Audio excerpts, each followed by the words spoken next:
Halo teman-teman semua, selamat datang kembali di Satu Teduh Harian Menjadi Murid.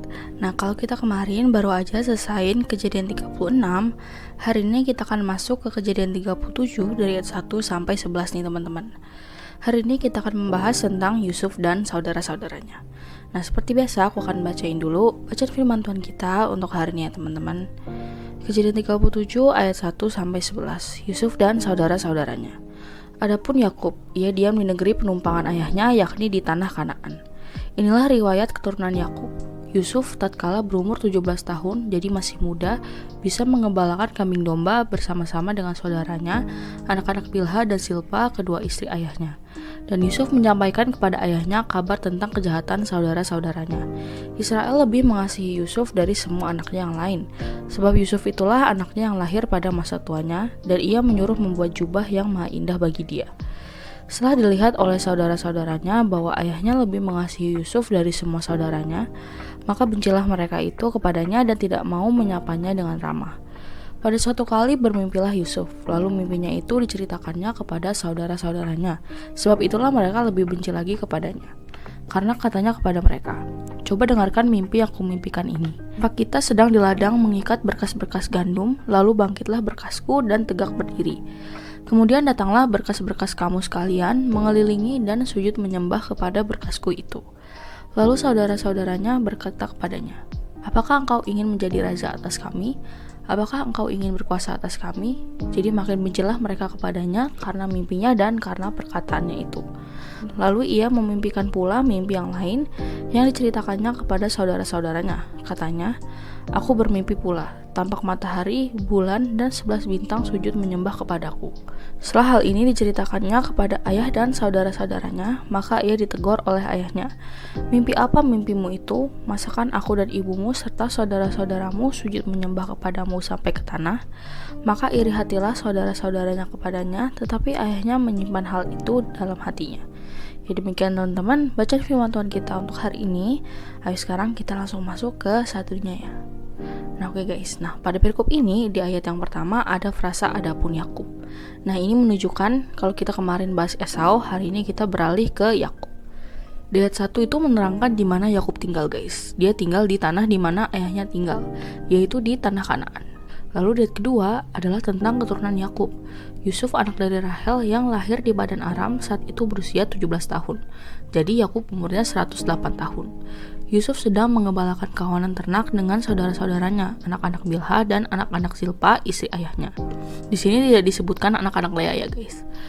Saat itu Yusuf sepolos itu, suka lapor-lapor kejahatan kakak-kakaknya. Jadi dia si tukang ngadu gitu guys. Tapi ini bukan nuduh tanpa bukti ya guys.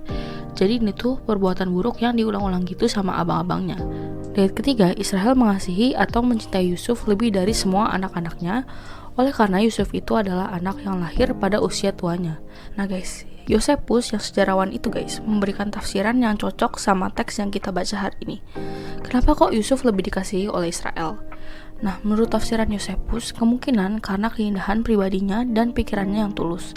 Saking sayangnya, Israel membuatkan mantel atau jubah, aka tunik, yang mencapai pergelangan kaki dan lengannya sampai ke pergelangan tangan.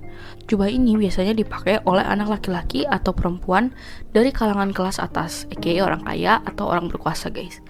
Nah, ada penafsir yang memikirkan kemungkinan keluarga Yakub melihat hal ini jadi menduga-duga.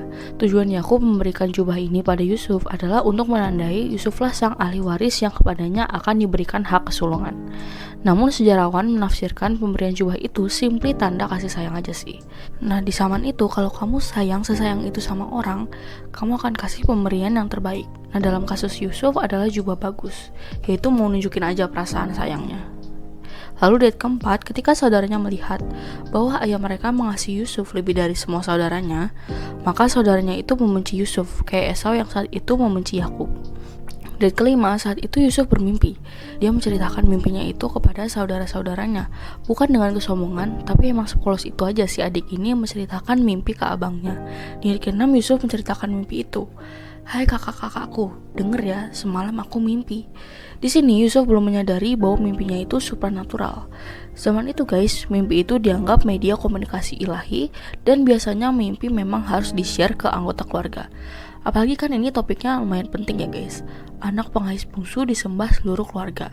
Tentu cerita ini memicu permusuhan saudara-saudaranya guys. Di ayat ke-7, Yusuf tidak peka lihat saudaranya yang udah pada kesel. Tetap aja dia cerita dengan polosnya. Dalam mimpinya itu ada berkas gandum yang diikat. Guys, Yakub ini juga bertani seperti Ishak ayahnya. Dan berkas gandumnya si Yusuf ini bangkit berdiri tegak, sedangkan berkas gandum saudaranya berdiri di sekeliling berkas gandumnya Yusuf dan sujud pada berkas gandum Yusuf. Nah, pengenapan mimpi ini nanti terjadi pas di Mesir guys. Dari ayat ke-8, saudara-saudaranya langsung bisa menafsirkan mimpi Yusuf. Mereka berkata, "Jadi kamu itu mau memerintah kami," kata abangnya dengan nada kemarahan dan penghinaan karena kesel. "Nah, atau apakah kamu memang mau berkuasa atas kami?" Di ayat 9, Yusuf mimpi lagi guys. Dia melihat matahari, bulan, 11 bintang sedang memberi hormat pada Yusuf. Yusuf jadi memahami mimpinya. Dia lebih jelas ngertinya daripada mimpi yang pertama. Jumlah bintang dan jumlah saudaranya sama. Di ayat ke-10, Yusuf menceritakan pada ayahnya tentang mimpinya. Dia juga cerita lagi ke saudara-saudaranya. Di ayat ke-11, saudara-saudara Yusuf ini iri guys sama dia, menunjukkan kebencian pada Yusuf. Tetapi ayahnya menyimpan perkataan Yusuf dalam hati. Ya, jadi demikian teman-teman firman Tuhan kita untuk hari ini. Sekarang seperti biasa aku mau kalian buat merefleksikannya. Jadi hari ini kita belajar cara Allah dalam mempersiapkan Yusuf mengenali panggilannya dengan cara memberikan mimpi. Yusuf dengan kepolosannya membagikan mimpi ini pada saudaranya dan juga pada ayahnya. Walaupun kakaknya iri sama dia, toh ini tidak mengubah rencana Tuhan menjadikan Yusuf seorang pemimpin.